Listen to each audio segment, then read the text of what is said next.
বিসমিল্লাহির রহমানির রহিম। হে সমস্ত জগতবাসী, যেমন নদীর পানি, খালের পানি, বিলের পানি, সাগরের পানি, পুকুরের পানি আসলে কোন পানি? আচ্ছা, আজ আমি শামীম আলী চিশতি আপনাদের সামনে যে আলোচনাটি নিয়ে হাজির হলাম, সে আলোচনাটি হলো যে মানুষ একটি কথা বলে থাকে যে জ্ঞানের সাথে পানির তুলনা করা হয়েছে।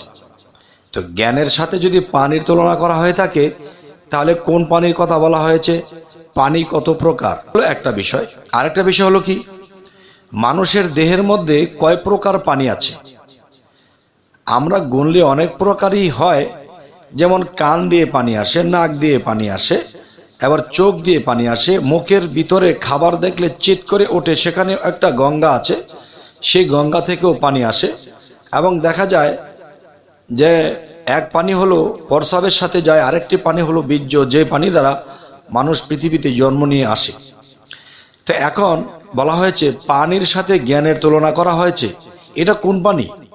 আমরা যদি এই পানিটাকে চিনি তাহলে কিন্তু আমরা মানি এবং আমরা বেশি করে জানি, এবং দেখা যায় কি যে সেই জিনিসটাকে আমরা নিজের মধ্যে সংরক্ষণ করে জমা করে রাখি। তো একটা কথা হলো কি, দেখেন, একজন মানুষ, তার ব্যাংকের মধ্যে কোটি কোটি টাকা আছে, এখন সে চলার পথে কোনো জায়গায় লটারি ধরেছে বা বাজি ধরেছে, সে 10 লাখ টাকা সে হারিয়ে ফেলেছে, কিংবা সেই বাজিতে হেরে সে সব টাকা খোয়ে ফেলেছে। তখন দেখা যায় কি, তার মনের দুর্বলতা কাটে না, কারণ আমার কোটি কোটি টাকা আমার ব্যাংক ব্যালেন্সে রয়েছে, এটা গেছে তো কি হয়েছে, আরও তো আছে। তাহলে আমি বলতে চাই, যার আছে তার চিন্তা করে না যে আরো আছে, আর যার নাই, আর ও যদি এরকম 10 লক্ষ হারিয়ে ফেলে, তখন কি হবে? তখন তার কিন্তু আর জ্ঞানে ধরবে না, মাথা ঠিক থাকবে না, কি করবে, কিভাবে চলবে, মাথা নষ্ট হয়ে যাবে। তাই বলবো, মানুষের মধ্যে যে পানিটা আছে, এটা যদি কেউ নিজের মধ্যে সংরক্ষণ করে রাখতে পারে, তাহলে দেখা যায় কি, সে 1 বৎসরের পানি, যৌবনী পানি বা বীর্য পানি, এটা সে নিজের মধ্যে মজুত করে রেখেছে। দেখা যায় হঠাৎ করে 2-1 দিন নষ্ট হয়ে গেছে, তারপরেও কিন্তু তার একটা মনোবল আছে যে তার কিন্তু আরো বহু জমা করে রাখা হয়েছে। তবে হে সমস্ত জগৎবাসী, আজকে এই কথাগুলো কেন বলছি জানেন? যে মানুষ সহজে একটা কথা বলে থাকে যে পানির সাথে জ্ঞানের তুলনা করা হয়েছে। তো এর মধ্যে যে কটা পানির কথা আপনাদেরকে বলেছি, আরো একটা পানির কথা আমি বলবো। সেই পানিটা হলো যে একটা মানুষ কোন পানির মধ্যে ডুবন্ত অবস্থায় থাকলেও তার মৃত্যু হয় না, এবং যেই পানির মধ্যে ডুবে থাকলে মানুষের মৃত্যু হয় না, তাহলে সেটাও তো পানি। তবে দেখেন যে সেই পানিটার মধ্যে ডুবে থাকলে মানুষ মরে না, আবার বাহ্যিক জগতে কোনো খাল বিলের মধ্যে যদি মানুষকে ফেলে দেয়, আস্তে আস্তে সে মরে যাবে, সে বাঁচবে না। আবার মায়ের গর্ভের মধ্যে যে আরো একটা পানি রয়েছে, সেটার মধ্যে যদি মানুষ ডুবন্ত অবস্থায় 10 মাস 10 দিন রইল, সে তো মৃত্যুবরণ করলো না। কারণটা কি? তাহলে সেই পানিটার মধ্যে কিন্তু মৃত্যুঞ্জয়, যে পানি খাইলে মানুষ মরে না, যেই পানির অক্সিজেন বা যেই পানির শক্তি গুণ ক্ষমতা যদি কেউ কামাই করতে পারে, তাহলে সেও কিন্তু অমৃত লাভ করে। হে সমস্ত জগতবাসী, এই পানির সন্ধান কোথায় পাবেন? ঘুরে ফিরে 12 তো ঘরে বসেই 13, এর চেয়ে যারা বেশি বুঝলো তারাই তো পড়লো ফেরো। যেমন আপনি কিন্তু আপনার সঙ্গীর সাথে যে আপনি চলছেন, ফিরছেন, খাচ্ছেন, ওঠা বসা করছেন, মেলামেশা করছেন, কিন্তু দেখেন পাথরের সাথে পাথরের যদি ঘর্ষণ হয়, তাহলে কিন্তু কারেন্টের মতো আগুন উৎপত্তি হয়, আগুন দেখা যায়। তাহলে পানির সাথে যদি পানি ঘর্ষণ হয়, এখানেও তো কিছু উৎপত্তি হয়।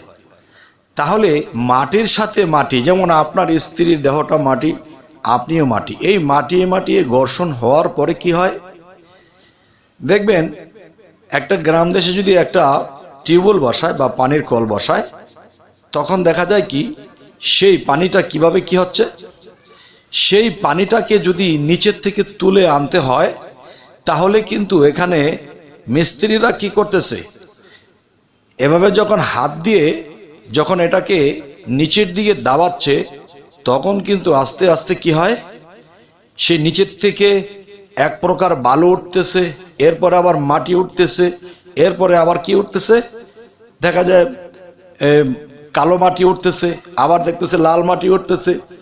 এরকম করতে করতে কিন্তু ভিতরগত যে আরো একটা পানি রয়ে গেছে সেটার সন্ধানে এখনো যায়নি। তো এরকম করতে করতে একটা সময় দেখা যায় কি, যে সেই পর্যন্ত যখন চলে যায় তখন শুধু পানি আসে, তখন আর এসব আসে না। তাই আমি বলতে চাইবো, সেই গভীরের দেশে যেই পর্যন্ত মানুষ কর্ম করেছে তখন দেখা যায় কি, সেখান থেকে সেই পাতালের সুন্দর পানি সে নিয়ে উঠে এসেছে। দেখবেন বৃষ্টির পানি পরিষ্কার হয় এবং পাতালের যে পানি সেটাও কিন্তু পরিষ্কার হয়। তবে দুটি পানি পরিষ্কার খাওয়া চলে, কিন্তু এই যে আমাদের যে চলাফেরা ডোবা নালা পুকুর এসবের পানি কিন্তু খাওয়া যায় না, কারণ এগুলো রোগ জীবাণু আছে। আর যখন গভীরে গিয়ে সে পানিটা বের করে আনে তখন সেই পানিটা খাওয়ার যোগ্য হয়। ঠিক আপনার কাছে আপনার স্ত্রী, সে কিন্তু আপনার কাছে কি, যেমন তার মাথা হইতে তালু পর্যন্ত সে 14 তালা, এবং দেখা যায় এই বাহ্যিক জগতেও যদি আসি, এই বাহ্যিক জগৎটাও দেখা যায় 14 তালা, আকাশ থেকে পাতাল পর্যন্ত 14 তালা। তাহলে মহাবিশ্ব ব্রহ্মাণ্ডে যা কিছু আছে তা যদি মানব বান্ডে থাকে তাহলে কিন্তু আপনি এবং আপনার স্ত্রী 14 তালা। তাহলে এই 14 তালার ভিতরেই কিন্তু সমস্ত নদী নালা, আর এর মধ্যে যখন যারা প্রবেশ করেছে ঢুকতে হবে অবশ্যই জ্বালা, কিন্তু এর মধ্যে যখন ঢুকে পড়বে তবে সেই জিনিস পাওয়ার পরে তাদের গলায় পড়বে মালা। হে সমস্ত জগতবাসী, আজকের এই আলোচনাটি আমি একটু শর্ট করে বলছি, আমি আরো একটু অগ্রসর হব। সেটি দেখেন যে কোন পানি আপনি পান করলে জ্ঞানী হয়ে যাবেন। সেই পানিটি যেরকম টিউবওয়েল দাবাতে গিয়ে কয়েকটা স্তর পার হইতে হয়েছে, হয়তো কোনো কোনো সময় মাটিতে টিউবওয়েল গাড়তে গিয়ে কারো 2-4টা পাইপ দিলে হয়ে যায়, আবার কারো অনেকগুলো লাগে। তাহলে বোঝা গেল যে এই মাটি মা, আবার দেখে যে মানুষ মেয়ে নারী সেও মা, আবার সেও মাটির তৈরি। সেখান থেকে যদি আপনি সেই অমৃত পানিকে উদ্ধার করতে চান তাহলে কিন্তু কলের মতো সেখানে একটার পর একটা স্তর বের হবে, সেখান থেকে আপনার অমৃত পানি আপনি সংগ্রহ করে নেবেন। আমি এমন একটি জায়গায় দাঁড়িয়ে কথা বলতেছি যা আমি পারি না ক্লিয়ার বলতে, না পারি ভেঙে বলতে, তবে জ্ঞানী সম্প্রদায় অবশ্যই বুঝে নেবে। তবে এই সম্পর্কে কথা বলার জন্য আমি আগ্রহী ছিলাম, কিন্তু আমার মুখে বাজে, যেহেতু আমি এতটা গভীরে কথা বলতে চাইনি। যাই হোক, এ সমস্ত জগতবাসী, আজকের এই আলোচনাটি আপনাদেরকে কি বোঝাতে চাইলাম আকার ইঙ্গিতে দেহতত্ত্বের কথা অবশ্যই আমাকে জানাবেন, এবং যারা আমার চ্যানেলে নতুন আছেন অবশ্যই সাবস্ক্রাইব করে নেবেন। সকলেই ভালো থাকবেন। আল্লাহ হাফিজ।